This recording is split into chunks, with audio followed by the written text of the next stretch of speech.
Chapter 6. Proper Observance of the Sabbath. December 25, 1865, I was shown that there has been too much slackness in regard to the observance of the Sabbath. There has not been promptness to fulfill the secular duties within the 6 working days which God has given to man, and carefulness not to infringe upon 1 hour of the holy, sacred time which He has reserved to Himself. There is no business of man's that should be considered of sufficient importance to cause him to transgress the 4th precept of Jehovah. There are cases in which Christ has given permission to labor even on the Sabbath in saving the life of men or of animals, but if we violate the letter of the 4th commandment for our own advantage, from a pecuniary point of view, we become Sabbath breakers and are guilty of transgressing all the commandments, for if we offend in one point, we are guilty of all.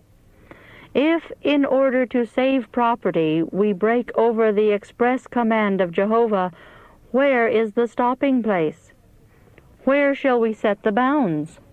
Transgress in a small matter, and look upon it as no particular sin on our part, and the conscience becomes hardened, the sensibilities blunted, until we can go still further and perform quite an amount of labor and still flatter ourselves that we are Sabbath keepers, when, according to Christ's standard, we are breaking every one of God's holy precepts.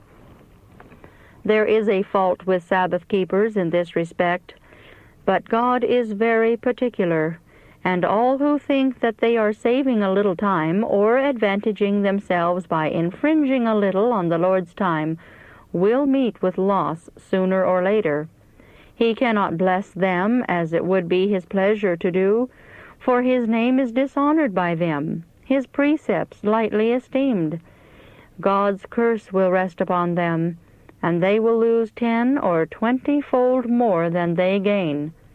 Will a man rob God? Yet ye have robbed me, even this whole nation.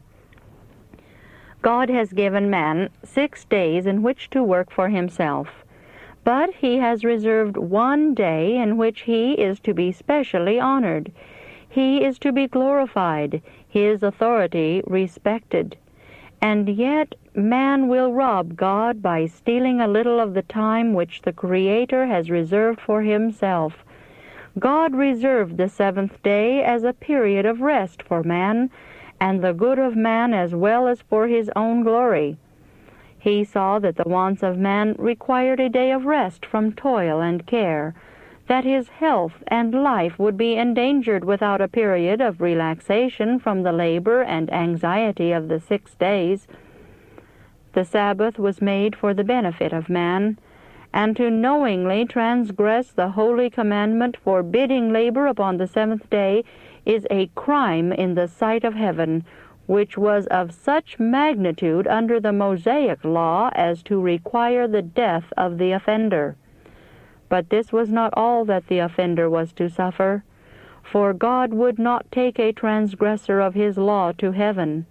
He must suffer the second death, which is the full and final penalty for the transgressor of the law of God.